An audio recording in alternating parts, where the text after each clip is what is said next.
Great. Thank you very much, Lisa Bryce, singing the anthem, Let Us Cheer the Weary Traveler, which is very appropriate for the situation we're going to be discussing this evening. For those of you who don't know, I'm Diane Sare, a LaRouche independent candidate for U.S. Senate in 2022, and this is the Friday Symposium, where we will be taking up some of the recent disasters which have struck New York City but are hitting everywhere. As people may have heard, today President Biden was in Pittsburgh, and just before he was supposed to start speaking, a bridge collapsed. And what you have is a situation which Lyndon LaRouche, the world's leading economic forecaster who passed away 3 years ago, warned about. When you get into a collapse or a collapse function, it's not linear. And what we have done with physical economy, with investment in infrastructure in the United States, is a little bit like a person who has a car for which they don't change the oil for a number of years. And in that case, as you may know, if you ever were a young driver and did something foolish like this, the car does not gradually slow down over time. It just comes to a point where suddenly it stops. So we have not built or invested in major infrastructure in the United States since probably about the time of President Kennedy. And some of the infrastructure goes back much farther than that. The sewer systems in New York City, for example, are more than a century old. The tunnels under the Hudson River go back, I believe, to 1907. So it's been quite a long time. Things are well past their life expectancy. And unfortunately, because of the population growth, which is a good thing, but it means there is no redundancy. There's nowhere else to direct the traffic while you're repairing something because we didn't plan for that. So we're really on the brink of a total collapse. And I want to dispel, we're putting these things together because people have heard, oh, well, the floods in Queens, I mean, the most absurd argument is that it was climate change, but the only slightly less absurd argument is that people drowned because it was illegal basements, ignoring the fact that recommendations had been made 50 years ago about what needed to be built there. It wasn't done. The population tripled and the infrastructure wasn't adequate for the population 50 years ago. Similarly, in the Bronx, you hear about space heaters. Well, why are people using space heaters? Because the building doesn't have heat. Or you hear it's because a door was left open. But what about all of the code violations that existed earlier, and why has that situation been allowed to fester? Similarly, this bridge that collapsed in Pittsburgh. I don't know the story behind that, but I'm sure somebody knew that it was in need of repair. The American Society of Civil Engineers documented that American infrastructure is at something like a D or a C, depending on what category. It's every area, whether it's power, the schools, the hospitals, water management, water purity, the healthcare system. It's all in desperate need of overhaul. Now, we have a situation which I'd want to address. The backdrop for all of this is not just the physical collapse, but what's caused the physical collapse is the bailout of the speculative bubble in Wall Street and the City of London. And this bubble, like all bubbles, is going to collapse. So the people in possession of this bubble, most of which the derivatives obligations are held in the City of London, are prepared to unleash World War III just so they can write off their debt and seize a bunch of property. And we have a situation right now where the United States and NATO are on the brink of a nuclear war with Russia, supposedly over Ukraine, even though the president of Ukraine, Zelensky, is saying that he doesn't think that he is in imminent danger. But this is being hyped by the media and by British agents in the news, like this character on CNN named Matthew Chance, who claimed that the conversation between Biden and Zelensky was that Putin would soon be in Kiev. Both Biden and Zelensky ignored it. But I want to show you something to give you a sense of how these narratives work and how long the British explicitly have been working on this. And I'm going to show you an article which appeared in the London Telegraph or the London Economist in March of 2017. You can see this date, March 17th, 2007, not 2017, 2007. Okay, think back, 2007, Barack Obama had not been elected. In fact, it was a year before the elections. They were in 2008. I guess Bush was president. And the title of the article is "The European Union at 100 is the best yet to come." And the article is in the form of a flashback, looking back at where they were. So let's see here. Here's farther down the page in the article, a centenary celebration 2057. The EU is celebrating its 100th birthday with quiet satisfaction. Predictions when it turned 50, that is 2007, that it was doomed to irrelevance in a world dominated by America, China, and India proved wide of the mark. A turning point was in the bursting of America's housing bubble and the collapse of the dollar early in the presidency of Barack Obama in 2010. But even more crucial were Germany's and France's efforts later in that decade under Angela Merkel and Nicolas Sarkozy to push through economic reforms. I'm going to skip a little. Listen to this. The other cause for quiet satisfaction has been the EU's foreign policy. In the dangerous second decade of the century, when Vladimir Putin returned for a third term as the Russian president and stood poised to invade Ukraine, it was the EU that pushed the Obama administration to threaten massive nuclear retaliation. The Ukraine crisis became a triumph for the EU Foreign Minister Carl Bildt, prompting the decision to go for a further big round of enlargement. It was ironic that less than a decade later, Russia itself lodged its first formal application for membership. So you see here, the British had a script, and like their typical pompous selves, have no estimation of what would be going on in the minds of the Russian people who beat back Napoleon and Adolf Hitler and lost 27 million lives in World War II.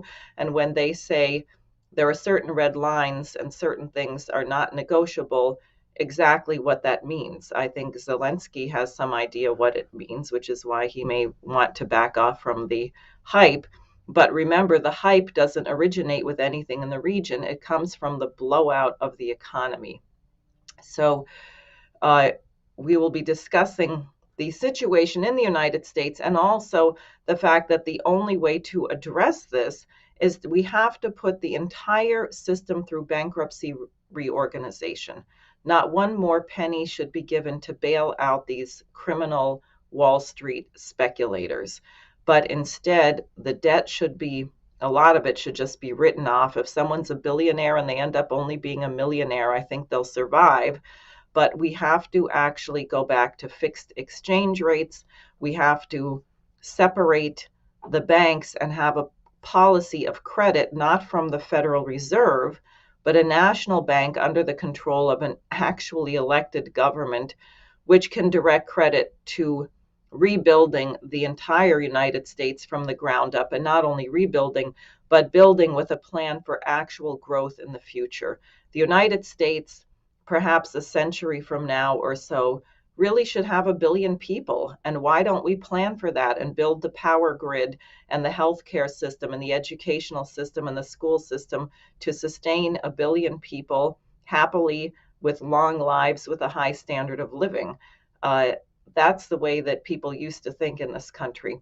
So with that, let's bring up the whole panel so I can tell everybody who's here.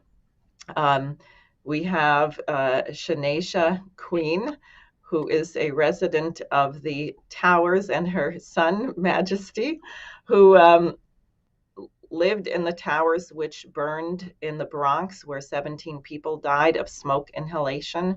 We have Danette, Rivera, and Linda Carlson from Woodside, where several people drowned in their basements. Danette barely survived and had to be rescued by her son, pulled through a tiny window. Jose Vega from the Bronx, who is backstage on my show many times doing the AV and video work, but he's been doing some investigative work in the Bronx. And Dennis Speed, who is a longtime collaborator of mine, who is the leader of Lyndon LaRouche's Manhattan Project. And I just want to say, as always, participation in the Sare for Senate Symposium does not constitute endorsement of my candidacy for U.S. Senate. And the views expressed by the participants are their own. I may or may not agree, but we are holding this because certain things urgently have to be discussed. And frankly, there is not enough room for discussion and disagreement on these matters. So with that, I would like to introduce Chanasia to tell us what happened and what is happening with the situation that you experienced. Hey everyone. So January 9th, of course, there was a fire in my building, or whatnot. I received a call from my cousin who actually lives on the 3rd floor of the building. It was her birthday, to be exact, and I was actually planning to go to a pop-up shop, and she called me frantic, and I just took the AC out one of the windows and I looked to the back, and everything was going through my head because we have some things that could possibly block the fire department from even becoming close to the building enough to save somebody, or to go to the back of the building to actually help with their ladder. And I was just, all this was playing in my head during the time, and I had to believe in my heart that I was going to be safe. But the apartment that was on fire was actually an aunt of mine's a long time ago, before she left, and I was just thinking about these things, and I saw the fire department like struggling with ladders, and they're pulling people out, but almost falling at the same time, because these little ladders wasn't enough. And I'm seeing the fire blazing and whatnot, and I could just think about, I'm just praying everybody was safe. And I knew to keep my door closed and to put a wet towel at the bottom.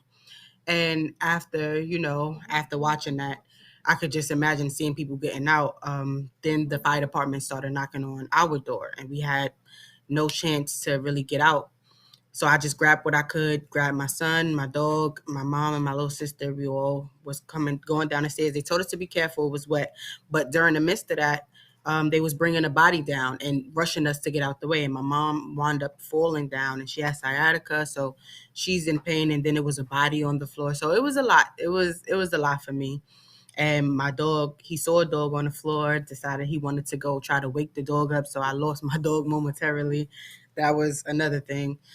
And yeah, it was a lot right now. And some people are back in the building. Some people are not. Some people are traumatized. Actually, some people got stuff stolen from them in their homes, and was told that, well, they should have had renters insurance. And this was after, the management, and they have police and fire marshals and whatnot there.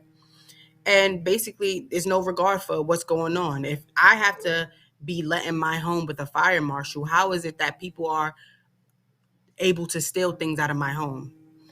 And it's just like brushing you off, and people need homes, and they're searching, and they're trying to downsize, but now all of a sudden certain people are not helping, and everything is everywhere. I know people are worn out because every day we have to do something, and they don't, it's just, they go home and sleep at night, like, comfortably. People are not comfortable here. And I feel like, to be honest, none of this is a coincidence. Just like you said earlier, when you don't tend to a car, it tends to break down. So in the building, there was already things that was not tended to. So eventually something was going to happen. And I feel like that was the plan to begin with, because we are close to a lot of transportation, and it's easier for people who want to pay more money to come into the Bronx now, because y'all trying to build the Bronx up. It's like a new building on every little small lot. I'm surprised we ain't collapsed. But yeah, it's a lot. It's draining at times. It's some days good, some days bad.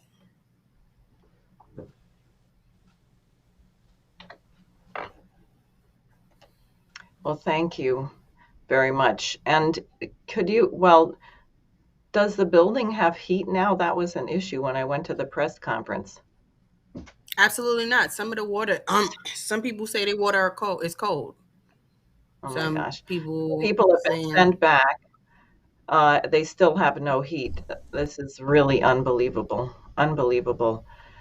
right. Thank you. I'm sure there'll be more to discuss. And Jose, I think you've seen some of the situation in the Bronx, so maybe you want to tell us about that. Yeah, sure. First of all, I just want to make sure. Can you guys hear me okay? Yes. Yeah. Perfect. I can't hear myself, so anyway. My name is Jose Vega. I am many things. One of the things I'd say is that I just don't want to see people die anymore, um, because of conditions that could have been fixed 50 years ago, that should have been fixed 50 years ago. And I want to start off by saying that I believe there is a dangerous axiom that's being spread, in the general population. There's a dangerous fundamental belief that the best that the government can do is manage poverty. And I saw this manifested in two different ways. One is that the mayor's community affairs unit put out an email last week on the 21st of January. So I think something like 10 or 11 days after the fire happened up in the Bronx that killed so many people.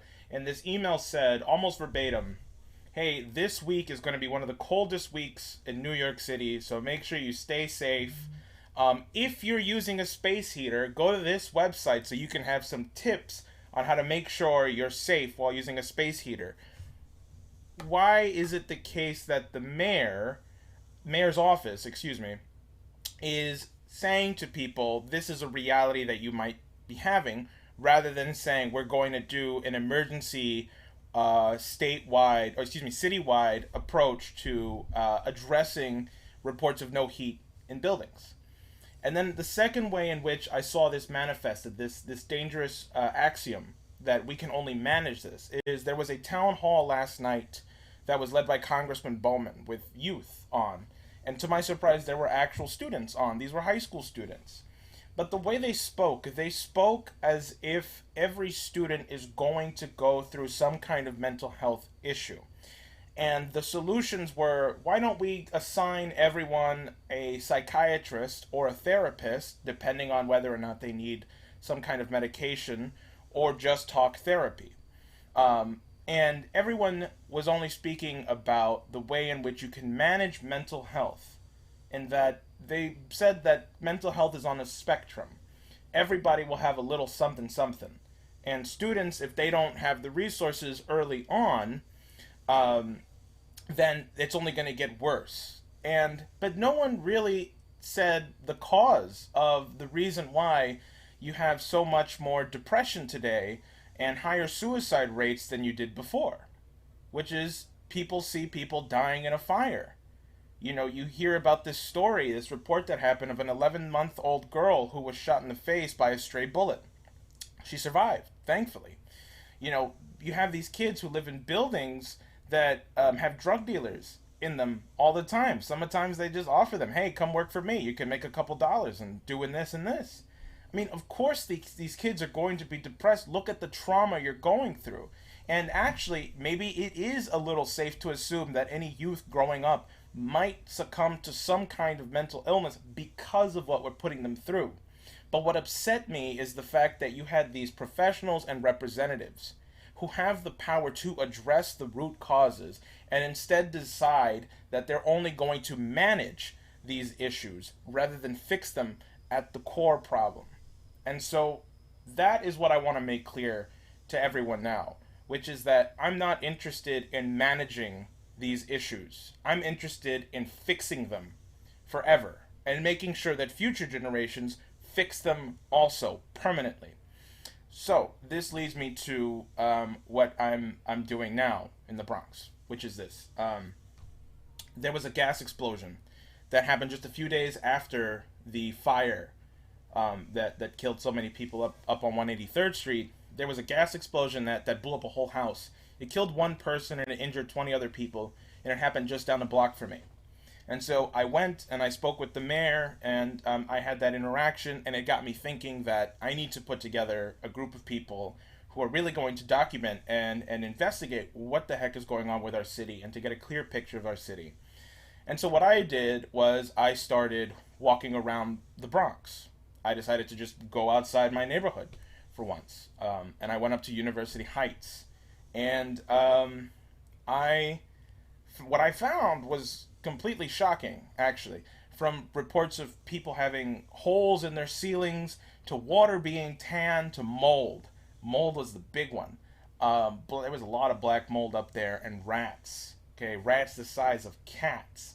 And what I'll do now, just so you get a picture of this, is I'm going to show a video, one of my interactions with a tenant who was outside, who went inside his apartment, his basement apartment, took pictures of it and showed it to me. I don't know how clear this is going to look because this is going to stretch the video out. So I will try my best to explain what isn't clear. So here we go. Every time they're washing upstairs, there's leaks.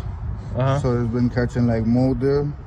And then on this side of the building, you can see it through the wall. And you can see this is the bathroom. That's the bathroom? Yeah, the paper toilet's right there. The paper toilet always gets wet. What is that? What is that water? Why is it colored like that? I don't know. It comes from upstairs bathroom. How long have you been dealing like this? That's a really long time. Can you give me like months, years? Over 12 months, about 2 years. 2 years? Yeah, that and the kitchen. They supposedly always repair it. If you want to say, since the last time they repaired it, we've been going through this for like 4 years. Got you. And then Jesus, that's black mold, man. Yeah, that's one corner of the bathroom, and then there's like the other side. Yeah. And then you got these are where the roaches come through from the floor, you know. Jesus Christ. And then you got the steam all messed up. And then you got Have you been having like problems with no heat in the building? No, not so far. You've had heat. It's still on there. Okay. So I'm going to stop it there, because what he does then is he tells me that he's actually been suffering through tan water. And he lifts up his shirt to show me his rashes, which I don't know if YouTube will appreciate that, so I won't show that here. But what you have is, this is just one example of this problem, of many examples. And as one tenant can tell you here, which I will... Let's see here. This one should work. Let's see here. This tenant is going to tell you about the fact that she has had these problems. She's lived in this building for 7 years, and she's called HPD almost every year, and that she knows the agent. HPD is the Housing Preservation and Development.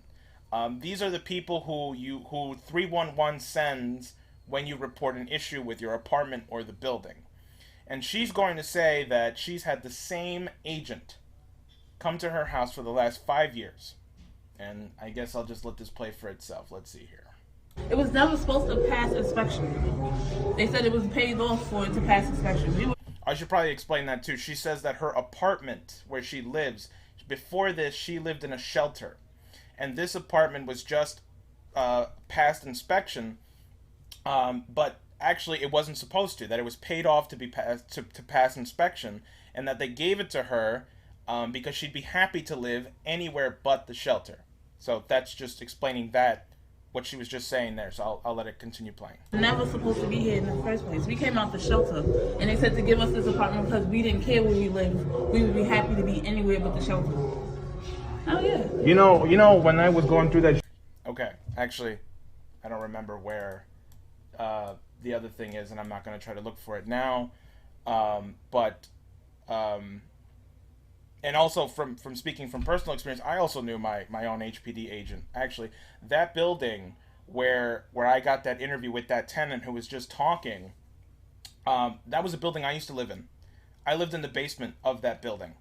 And my apartment had collapsed in. There was sewage water building up in the ceiling, and I had called Bronx 12. I went to my councilman's office. I went to my state legislators, and I went to my assemblyman. I even went to another assemblyman who wasn't my assemblyman. I did all the right steps you could do, and I got nothing in return. In fact, I was displaced for about 2-3 months. I had to live with relatives, hopping from one place to another, until we finally got a place that was much smaller than we initially had. Now I'm okay, kind of, but anyway, the main point is this, is that what you need in this state, and in the city, and in the whole country, is you need a top-down solution. The Bronx represents just a tiny part of the United States, but it gives you the whole picture of the deterioration of the country. That's what's actually happening. So when you see the Bronx, you know this is happening in other parts of the country. The Bronx just happens to be the most famous account of it. And see, one of the things that I'm proposing is called a space CCC, where you can turn the Bronx from the poorest congressional district in the whole country, that's the whole South Bronx, it's the poorest district, into some of the most scientifically advanced districts. And you can do this very easily too. All it takes is people who want this to happen. And what it entails is you take people who are between the ages of 16 to 25. You can go a little older, a little younger. High school dropout, high school graduate, college dropout, ex-juvenile delinquents, people who might have done some serious time. You take them and you say, I'm going to give you a new purpose in life. Your life is going to mean something now. Because what you're going to do is you're going to learn how to be literate. You're going to learn how to work with your hands. You're going to get modern day engineering skills. You're going to get modern day carpentry skills. And you're going to go not just to your neighborhood, but to the whole world.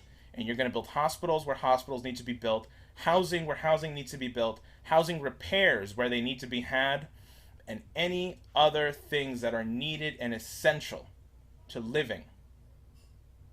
And that's my solution, the Space CCC. And that's what the task force is working towards. We're documenting and chronicling what's happening. At the same time, we're pushing for a bigger solution, because we know New York City doesn't need to be the way it is. So with that, I think I'll end my report there, and I will bring it back to everyone now. Great. This is such a cheerful picture. It is actually, because part of the reason this has been allowed to happen is that people have been able to look away from these situations as opposed to admit what the reality is.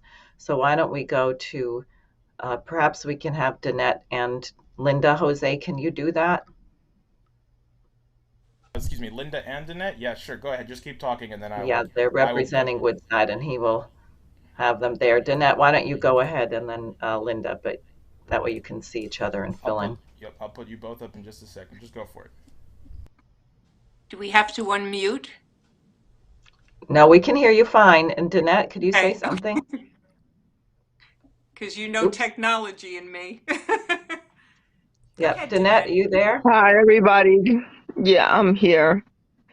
Hi, everyone. And I just want to say thank you for sharing, because I know that the things that you guys are sharing are not easy to deal with at all. And then, it's not anything to be proud of. Unfortunately, though, it's the truth, and it's our truth. I am a victim of, Hurricane Ida. I almost drowned in my basement due to flooding. And the reason being is negligence by our corrupt politicians, our corrupt government. And it trickles down to corrupt, slumlords who obviously are all in cahoots together to try to wipe out, the middle class and the poor. And so we can't give up. We have to fight. We have to unite. We have to find strategic ways to nip this in the butt. And one of the ways is, what we're doing right now. We're discussing it. We're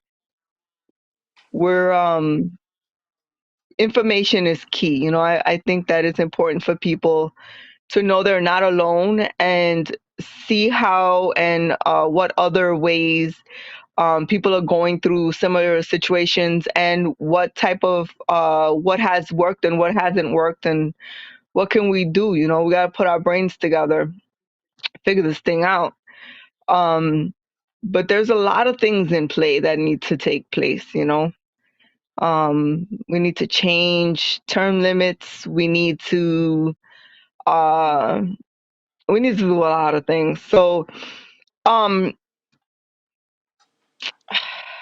I think that we should have something like this meeting we're having right now, live, and allow a lot of people to join and share and comment and get viral. I think that we need to go viral. And show these crooked politicians that we're not playing. We'll probably get shut down, but I'm pretty sure we'll make some sort of impact. But we need to use social media like all the way. It's good what we're doing right now, but we're preaching to the choir basically. We need to get some ears to hear what's going on that can actually do something about it, that can actually be hands-on about what's going on. So I think, that's what I think. We should go viral and we should do something to get that done.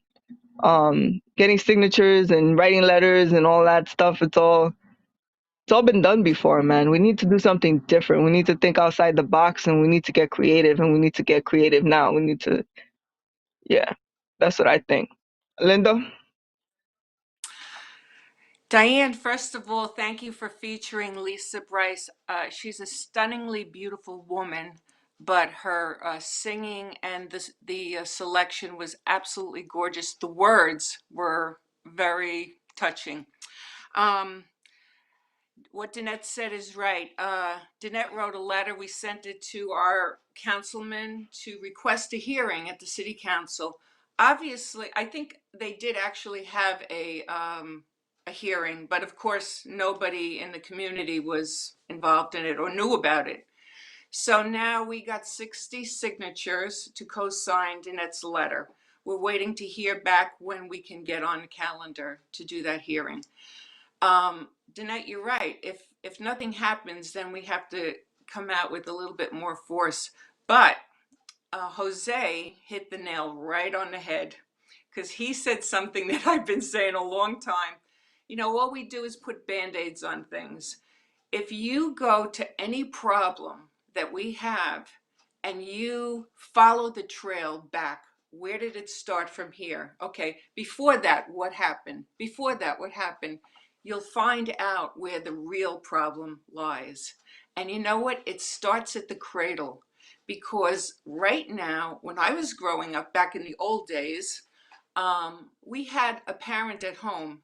That's almost unheard of now. And the nurturing that a child needs, I took psychology, I know a little bit about it. The first 2 years are your speech years. After that, each milestone is a certain part of your development, of your brain. And children right now have no playtime. They're in the classroom, they're home alone, they're in front of their devices, but there's no interaction and no play.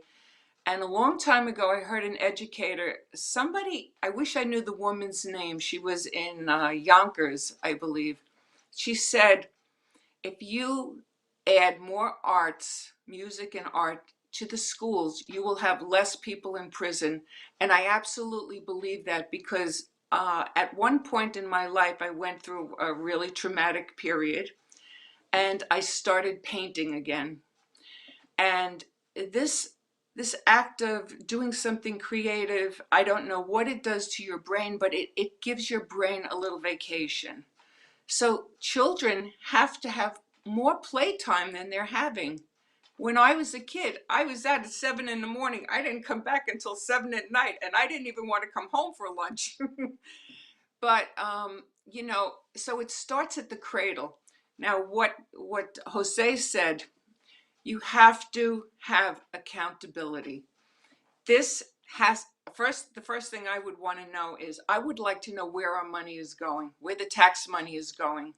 And I'd love to have an audit, an independent outside audit of where our tax dollars are going, because every single year the property taxes go up, this goes up, and there is absolutely nothing to show for it. So, accountability. You have a violation, who follows up with the violation? You have somebody who's going to get mental health with a Thrive program or whatever. Who follows up with that person afterwards to make sure that they're okay? Nobody, because nobody cares. And I don't know if it's just the people who are overseeing the agencies or what it is, but you need oversight, you need accountability. And if there's no accountability, you're out. Because I have a new credo. I'm voting people out of office for life. That's me. You're in there, you don't do a good job, you never get my vote again, period.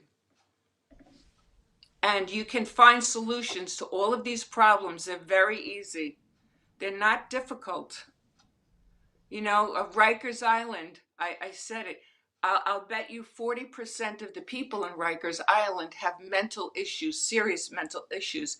Instead of taking billions and billions of dollars and building prisons in all the different boroughs, take half of Rikers Island, retrofit it to be a psychiatric outpatient hospital, evaluate every person in the prison, evaluate them. And the ones that need the psychiatric help, put them there and give them the medication they need, the behavioral therapy they need, whatever. And if they haven't committed any serious crimes, let them out. But when you let them out, you have to follow up with them. They did this in Dade County in Florida. And the return rate went from like 74% down to 26%. So it can be done, but it requires a little follow-up, and I think we're the only country that doesn't rehabilitate people who are in prison. They do this in all the Scandinavian countries. They don't do it here. Go figure. I don't know why. But there's a solution to everything. You just have to identify the problem and know how to fix it. And it's sometimes the answer is so simple in front of you, but people have to make it so convoluted and so complex. And it's not that. I could go on and on about NYCHA and everything else, but I'll end it over there. Great. Oh, Chanasia, do you want to say something? Yes, I most definitely do, because y'all just touching these points, baby. And I was just like, I have to hold it down. But now that you even said something about it, like all three of y'all. Okay, so when you're saying about Rikers, you're 100% on the nose. But now we have to look at it. So since I'm living in this community and stuff like that, I could basically elaborate on that. So like he was saying about mental health, that plays a big part of it. My business has basically been built off of mental health. Like I'm used to, sorry to say, like gunshots. I shouldn't be used to that. It's like, oh, it's a gunshot. Oh, okay. Like I'm used to these are the things that we go through right now that we have become used to.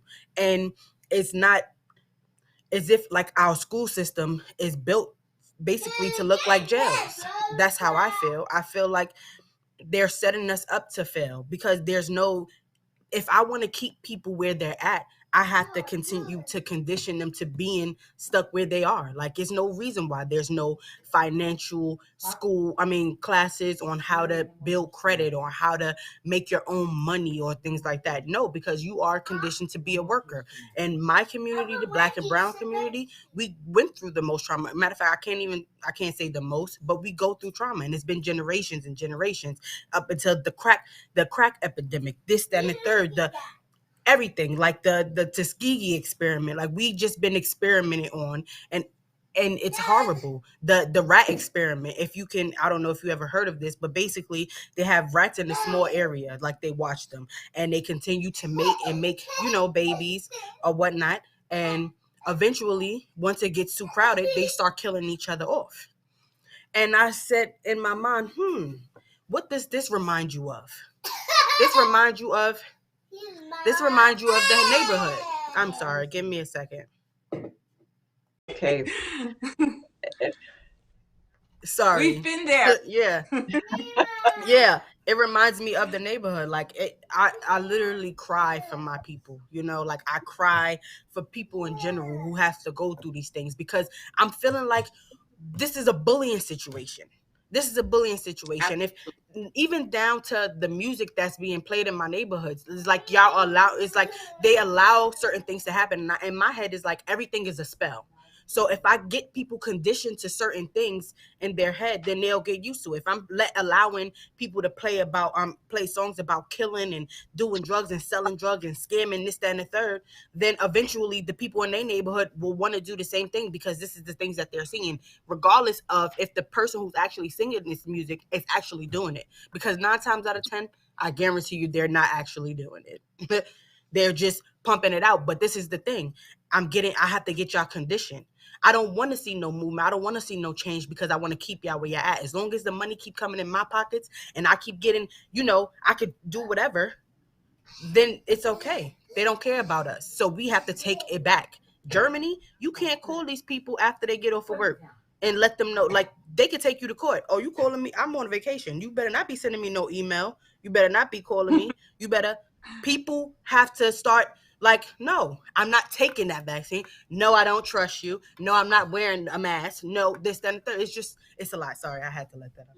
Here you go. Go ahead. I wanted to ask Dennis to say a few things because I'm sure he has some thoughts, having heard from all of us. And it will be open for more discussion. I want to hear from everybody again. This is not a formal scripted event.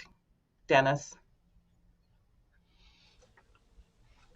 I began organizing in 1973 in Newark, New Jersey. This was 6 years after the riot in which about 24 people had been killed. It was in the Central Ward of Newark. We were together with people from the Lyndon LaRouche organization, and we were organizing against a group of people. They were Black nationalists. They were concerned about the community. That was absolutely true. But they also were working with people that intended to maintain that ghetto situation, same situation that it essentially still exists in part today. We did something to clean that up. I start by saying that to simply indicate that I have seen what has been reported about the Bronx in the case of New Jersey, and then later in the Bronx in 1974, the year later, and then at the Lincoln Detox Center for basically 49 years. And in that time, many things have happened in America. But certainly, what you can say is there are many things that have not happened. Today is the anniversary of the death of Michael Smith, Dick Scobie, Judith Resnick, Ellison Onizuka, Ronald McNair, Gregory Jarvis, and Krista McAuliffe. They were killed in the Challenger disaster, and that was in 1986. So that was basically 36 years ago. At that occasion, the President of the United States concluded a speech about that. He said, "The crew of the Space Shuttle Challenger honored us by the manner in which they lived their lives. We will never forget them, nor the last time we saw them, this morning, as they prepared for the journey and waved goodbye and slipped the surly bonds of earth to touch the face of God." When that disaster was investigated, and there are various things you can see about it, it was discovered that there was negligence, that there had been warnings about the fact that there was a faulty part called an O-ring, which was attached to one of the fuel boosters.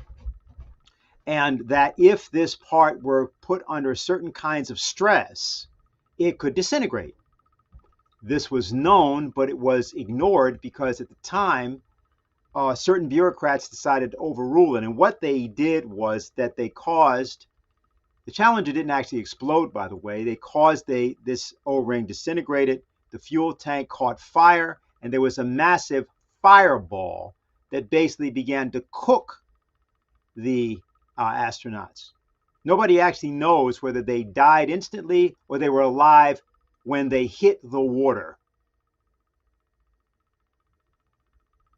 Now, that kind of depraved indifference occurred with a billions-dollar machine with people who were the most highly trained and skilled in the United States. So what do you think is going on in the streets of America?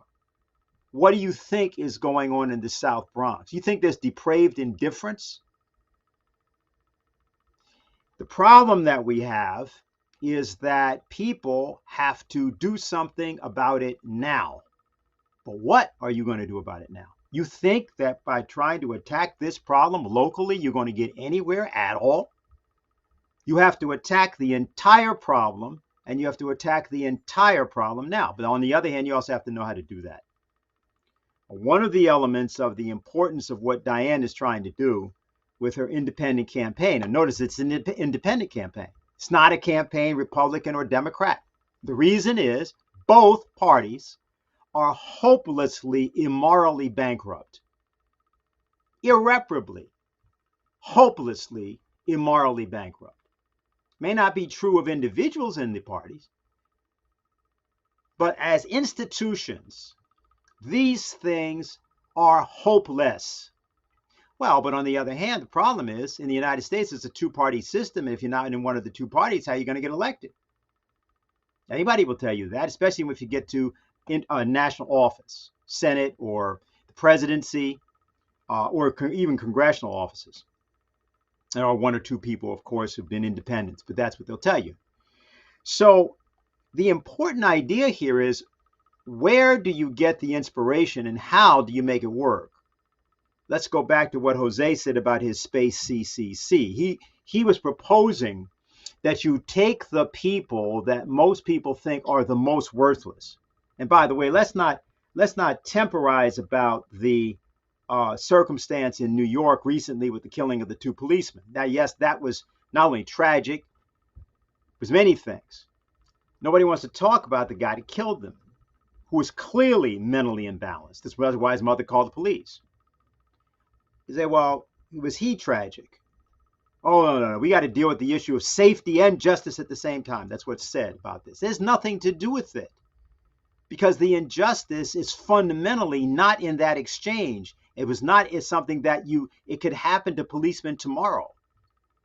And the people that are killing and the people that are doing this may not even be in control. People have already talked about the question of mental problems, and in specific, that issue of gunshots, getting used to gunshots.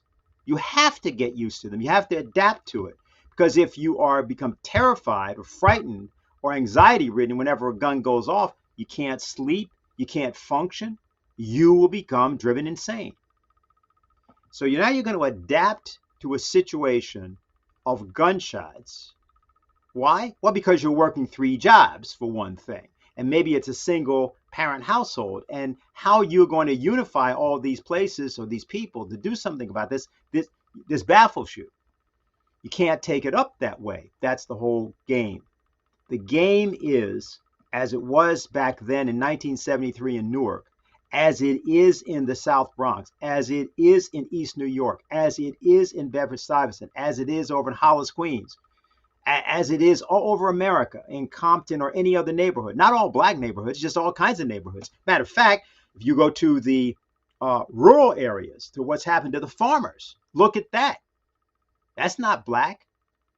This is our food supply. Well, look at what's happened to them, how they're being eliminated. What you see is depraved indifference. And there's only one way to solve that. Dr. King understood how to do that. People never really understood Dr. King, or didn't understand that well. The nonviolence issue was about the people themselves.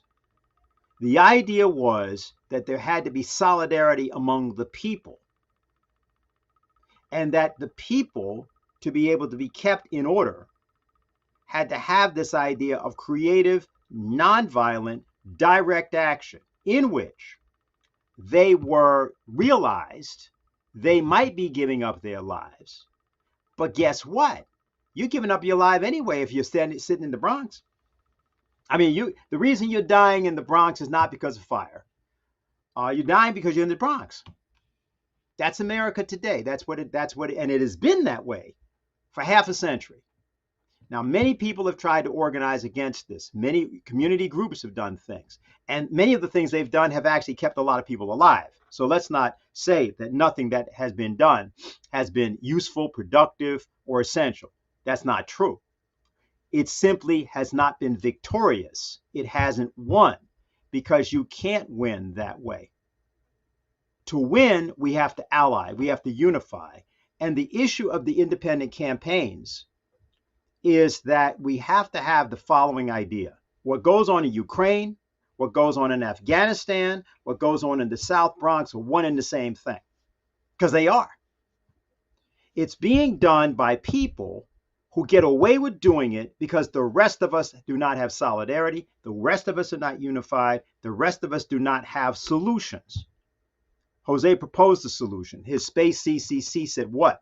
He said, well, you got to take all these people that you think are worthless, and they become the essential component. They're the essential cog in development, not just in the Bronx, not just in America, but all over the world. Now, there's a way to do that.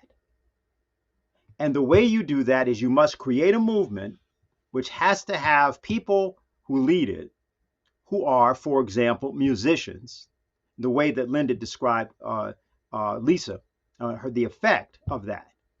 They see you've got to be able to call people to order. You've got to be able to call them to a place of calm, because if you're going to actually knock the brains of, use truth to knock out the brains of falsehood, you have to do that calmly. If you're going to be David to the present system's Goliath, then you got to be able to aim that slingshot. If you are agitated, you're not going to be able to do that. All you got is a slingshot until you can knock the giant down, and then you run up to him and grab his sword and chop his head off. How do you do that non-violently? It goes like this. We will not kill. We will not die. We will not be silent. And then what you do is, having decided that, you pull together the necessary forces to deal with each and every situation. People should basically at this point declare if you will, a mass strike. Don't do anything. Stop everything in the society. This doesn't mean, stop working because you can't feed your family. No, but it means that if you form an alliance among all of us, particularly young people who have all kinds of time on their hands, right? So that every day somebody is doing something, somewhere that you're connected to, including internationally, that is the way to overcome this. So that, 49 years from now, somebody else, it won't be me, is not sitting here telling this story.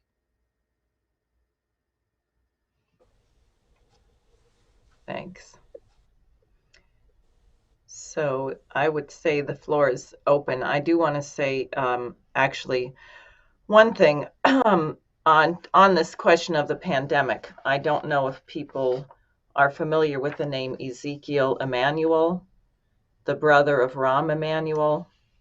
We used to call him Ezekiel Emanuel because he was the advisor to Obama's healthcare platform, which was based on cost effectiveness.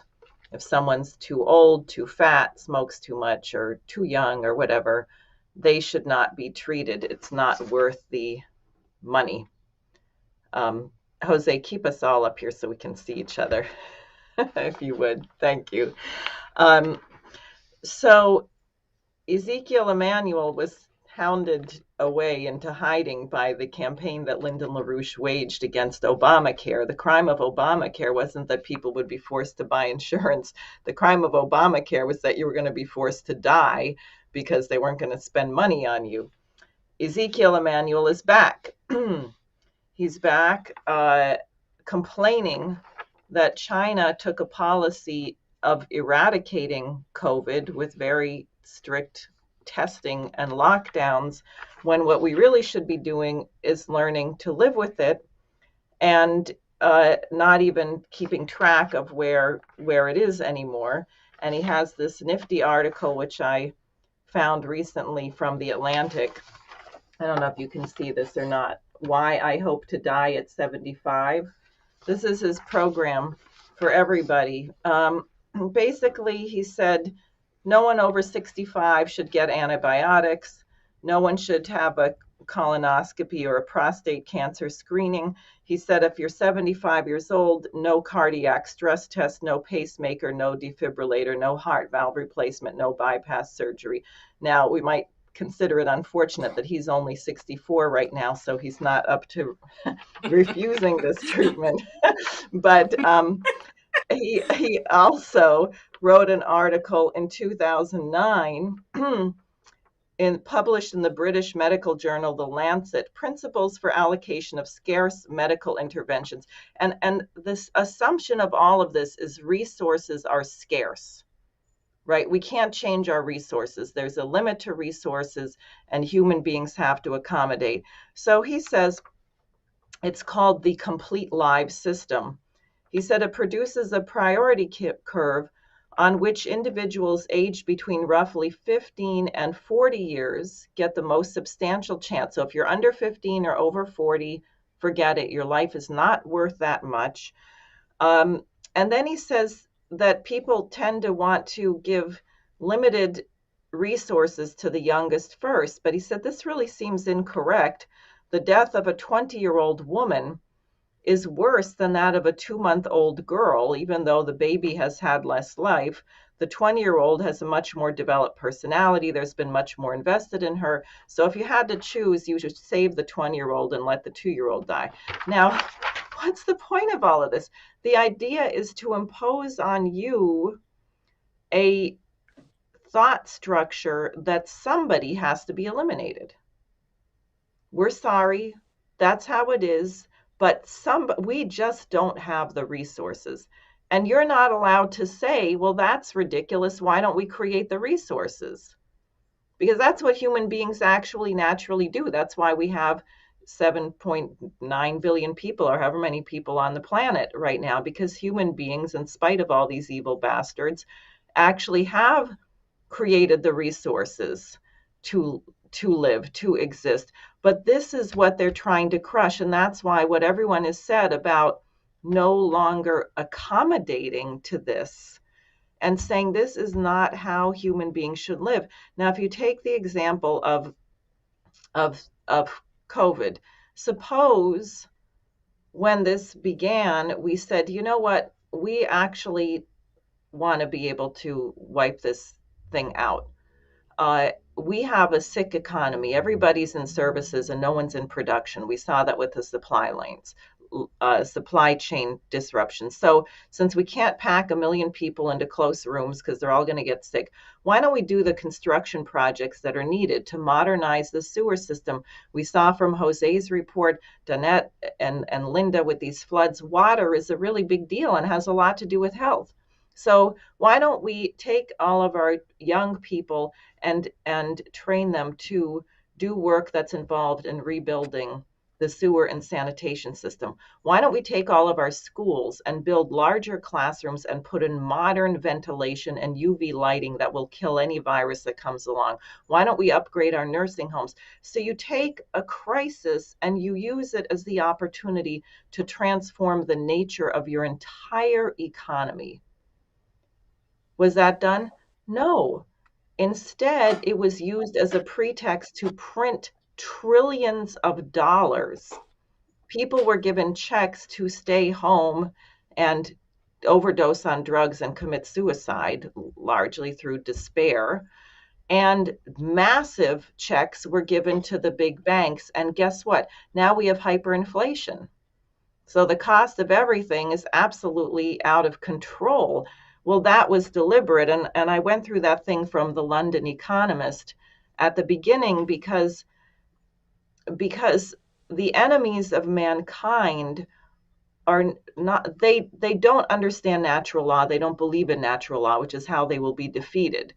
They are very arrogant. So that you can, in a sense, when you get enough people resisting, the universe responds to you, like what we saw in Germany when the Berlin Wall came down, right? That was a nonviolent movement. People just said, we're not going to stand in line for toilet paper anymore. We're prepared to be run over by tanks if that's what's required. They drew heavily on Beethoven and Schiller. And what happened was something that everyone thought was impossible. The Socialist Reich, which the guy had just said he was going to be in power for, they said, we're going to have this form of dictatorship for another 1,000 years. And 10 days later, he's running out of the country on an airplane in fear of his life.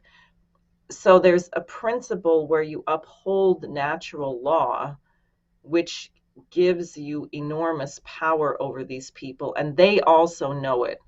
which is why they are doing, as Dennis mentioned, my campaign. And, we've discussed this before, that they have made a situation where if you're not with the parties, it is nearly impossible to get on the ballot. I need 3 times more signatures than the Democrats and Republicans to get on the ballot in New York in 6 weeks, 45,000 signatures. That's not an accident.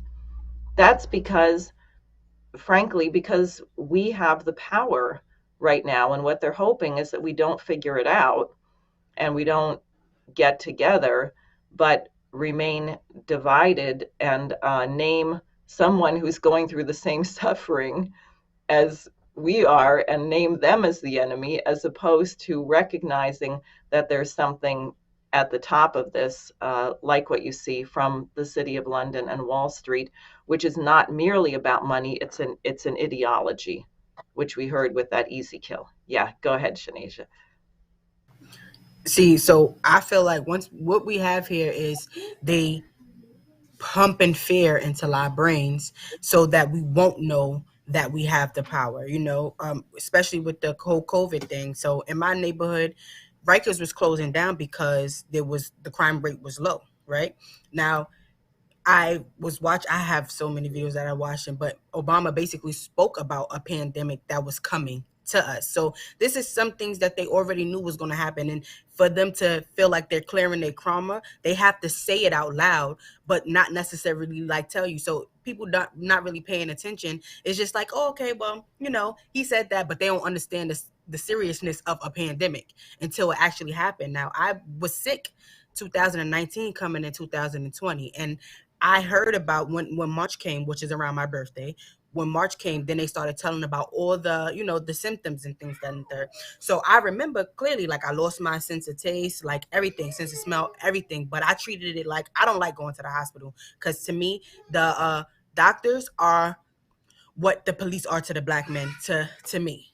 You see? So I stay home and I just did I did what I regularly do and I got better. But now if I have something on your mental and I'm scaring you into believing that it's more than what it is, then you're believing it.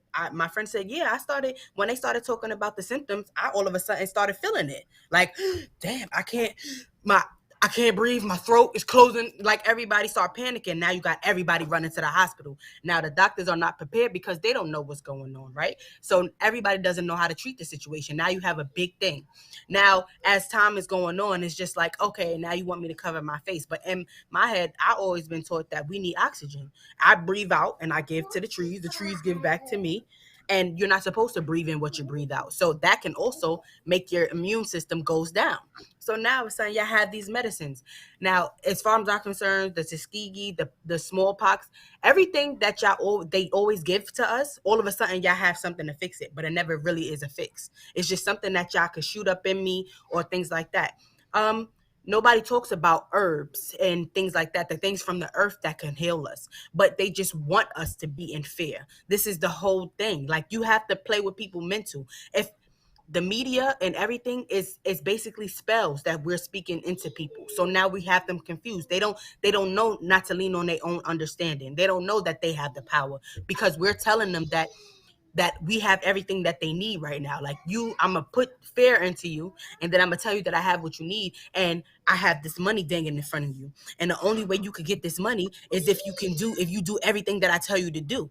So now I have you scared, like, damn, I can't feed my family now. I can't do this, I can't do that. And I'm just like, yo, people, pay attention. They can't do to you unless you allow them to do to you. If everybody sticks together and tell them, no, this is not what we're doing. We need more information. One day you got somebody saying that, oh yeah, we're not doing this. And then the next day you got them saying that, yeah, this is all right to do. And then when people come out and say that it's all right, you don't hear from them no more. Why? Because they have the power to eliminate each and every one of these people or just shut them off completely. And it's frustrating to me. I'm getting pissed off about it. Apparently. I don't know if y'all know about the Moorish people. Do y'all know about Mormons? Is everybody aware of that? Do you know? Yes. All right. So I've been looking into it and I'm finding out that, because I was asking my ancestors in the universe, very connected, by the way, to basically show me who I am, because I grew up where they don't teach me my history in my schools. I know about everything else or us starting off as slaves, and that is not true. my people are the original people of this land before Columbus got here, and Columbum got here and discovered something where people was already here. Like, it was kings and queens, and we already had pyramids and stuff like that. But being that we were so nice to people, they took advantage. And frankly, I'm just tired of it. I just want everybody to just stand up and fight. Like, at this point, an eye for an eye, because we've been silent enough. We've been patient. We've been sweet. We've been, peaceful. And then we have water hose just taking us down. They shooting us with rubber bullets. They're throwing gas. And like, what is all of that for? Why are we targets to you? It's crazy and it's hurtful. I would say this, and maybe Jose's got something. That's not going to work. And the reason is you have to have the solution. You have to know what it is.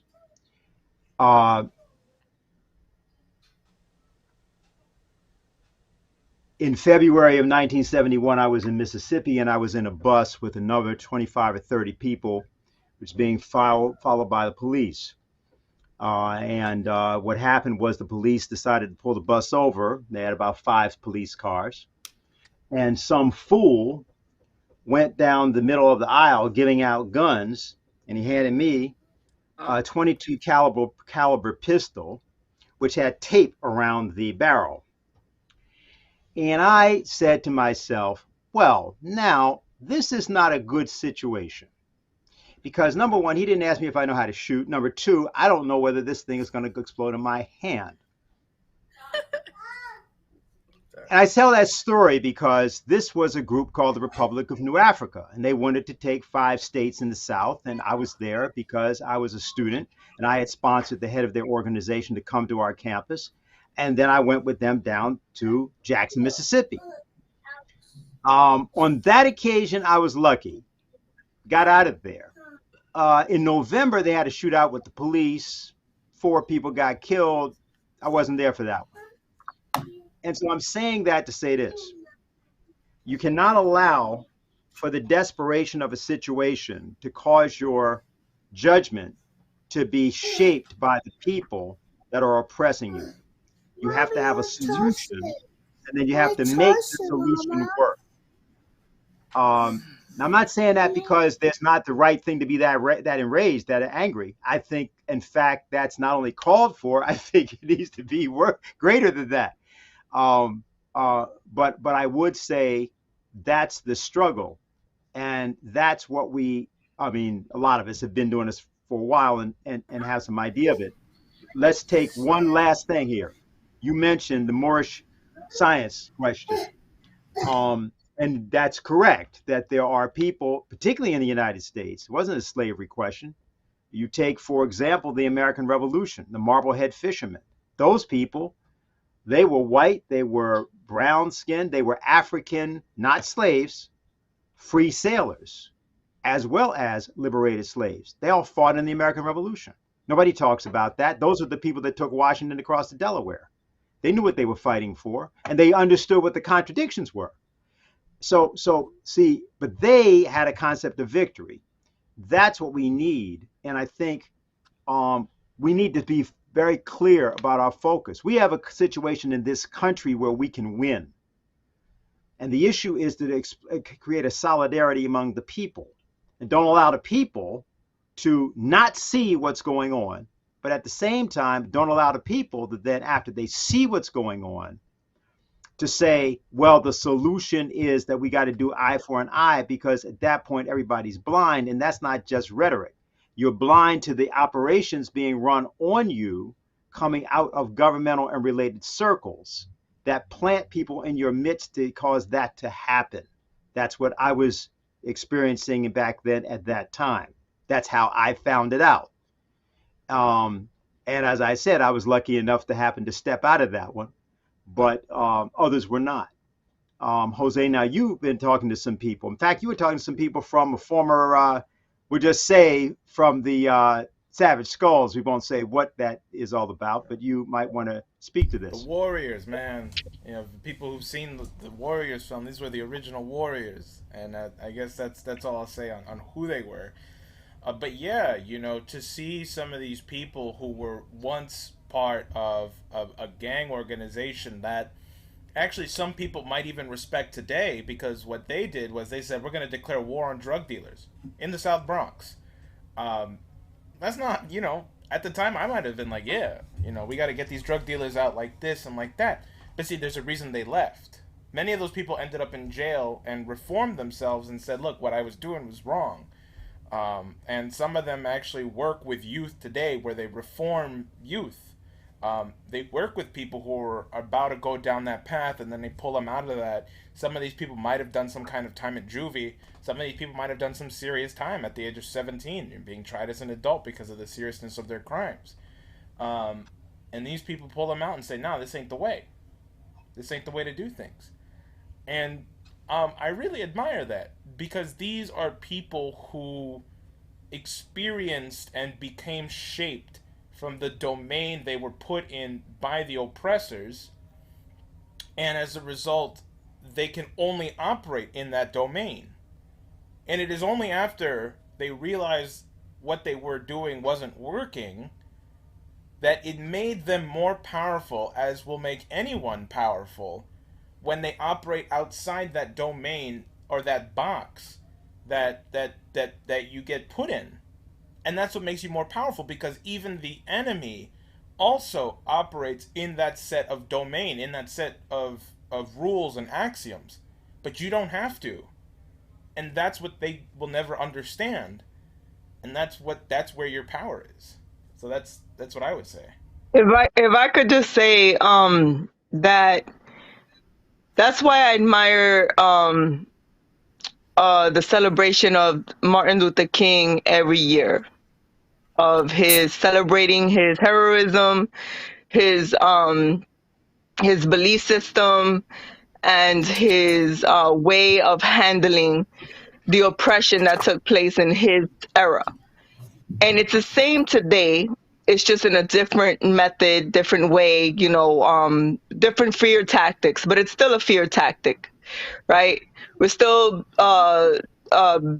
being stripped of our freedoms, and we're being instilled fear in order for us to be able to have peaceful society. So what did he do?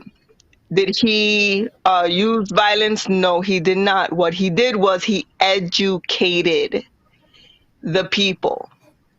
He educated the people. This is one of the things that Diane and I happily agree on, is that we must educate people. There's power in the pen. There's, the pen is mightier than the sword, right?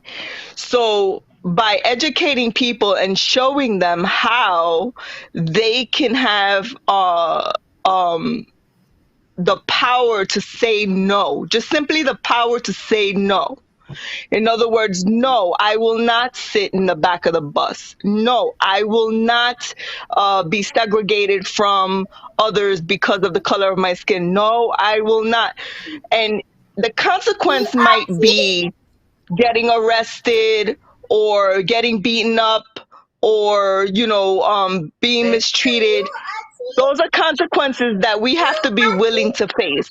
When we want to stand up for our rights and our freedoms, yes, there is a price to pay. There is a cross to bear, and I'm willing to bear it. Why? Because if that's what it's going to take, and it's not about me, all right?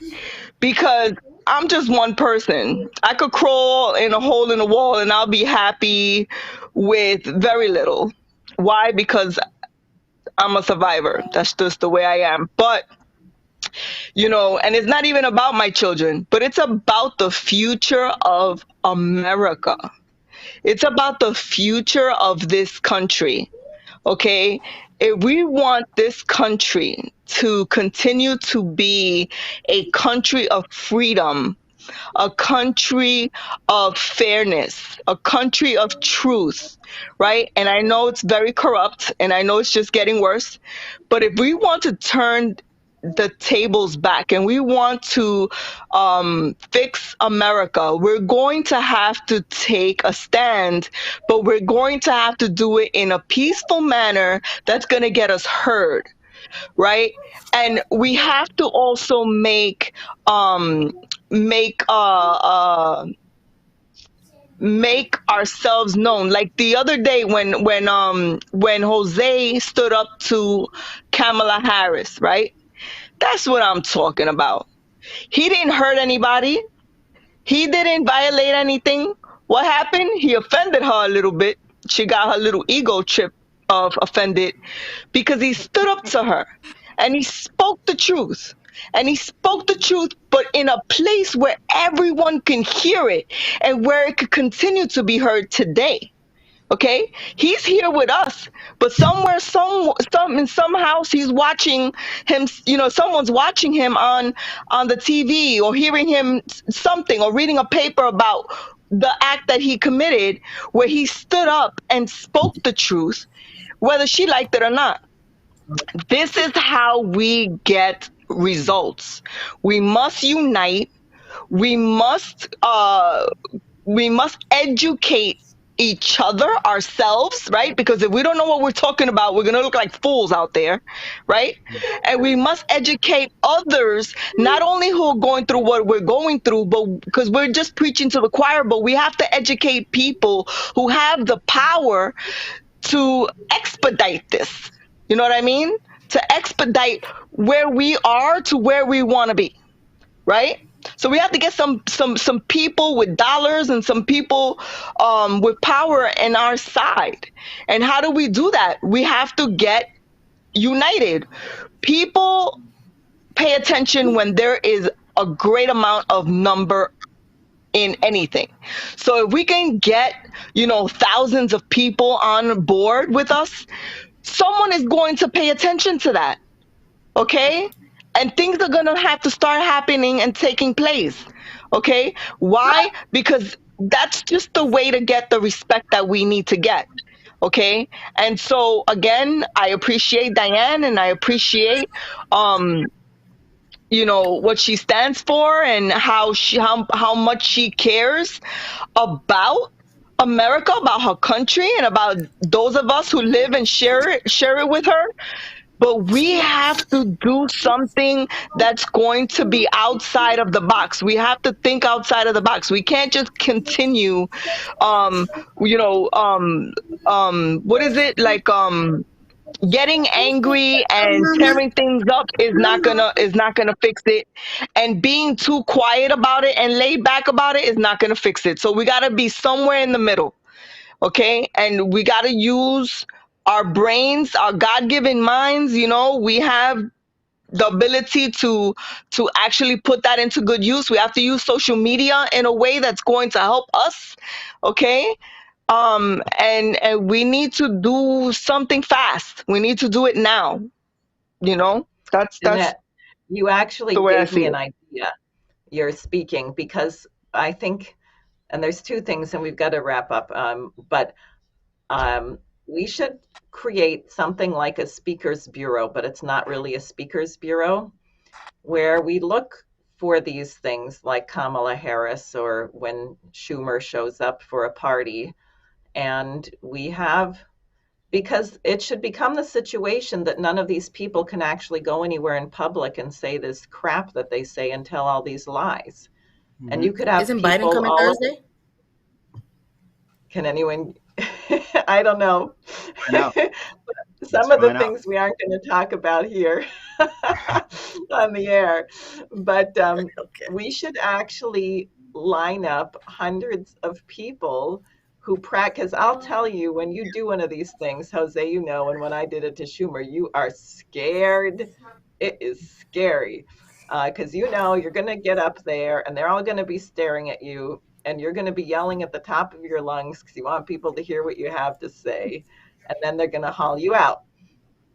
But imagine if it became a situation where none of these people could get away with saying this crap anymore because someone in the audience or several people in the audience were going to stand up and tell the truth. That would be really fun. Yes, it would. No, we need to work on it. The other thing I would say, just to bring it back to where I started, is to solve all these problems, we actually do have to make sure we don't have a nuclear war.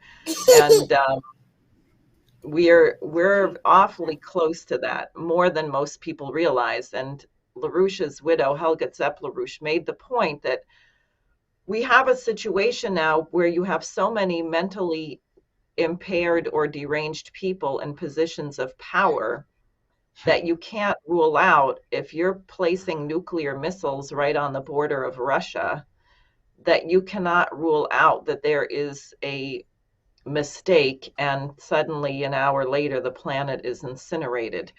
And on that, I will just say to everyone listening and everyone here, it's very important to call the offices of the congressmen and tell them to stop. This thing has to be stopped.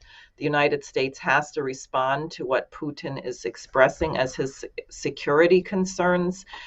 And again, people may think this is a very huge problem that you can't do anything about. How can I do something about a nuclear war between superpowers?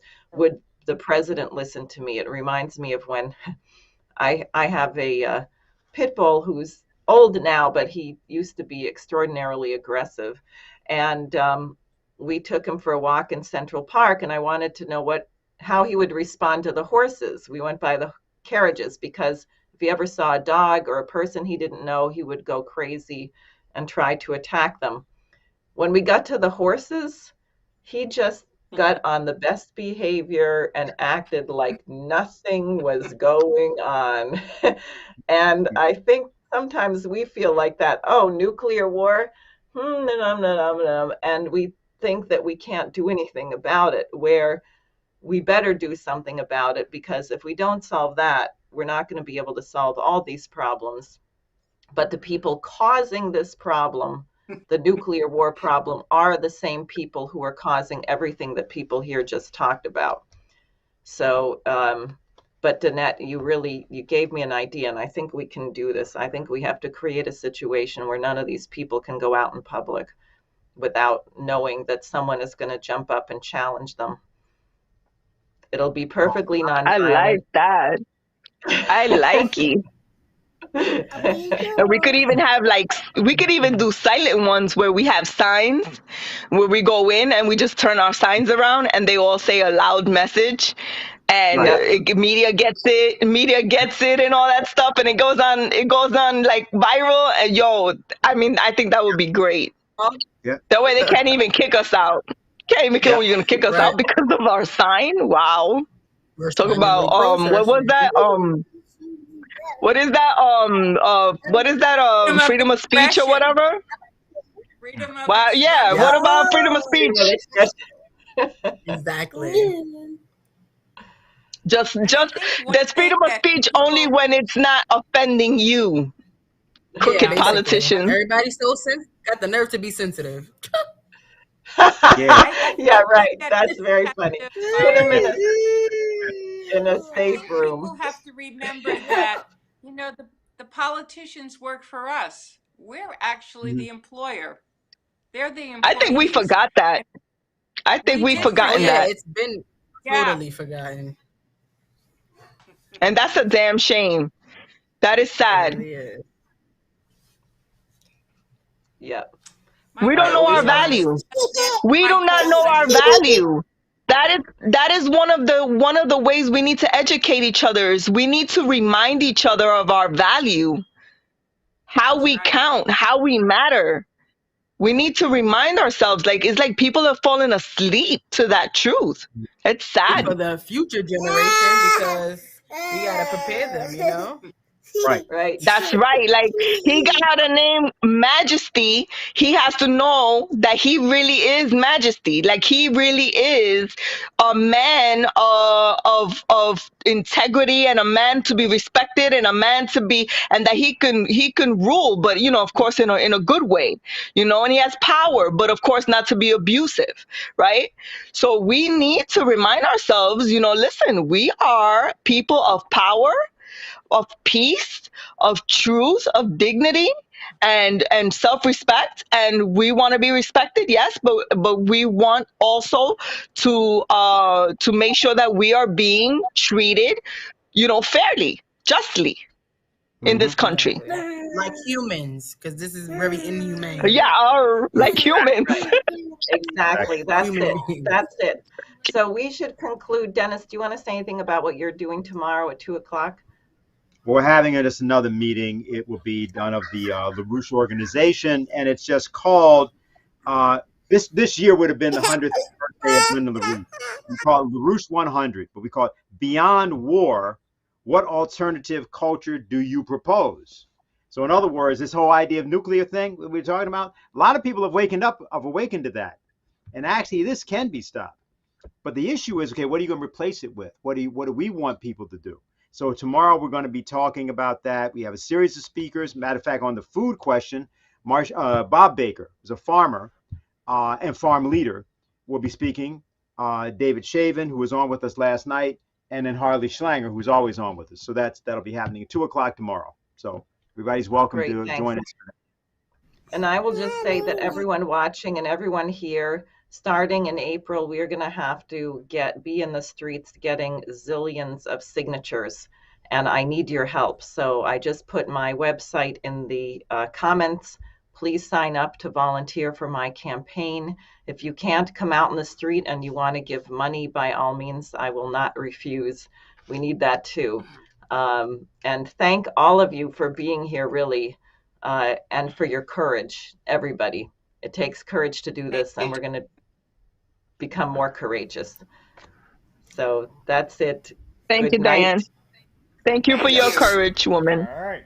Yeah, most definitely. Thank you. I appreciate it.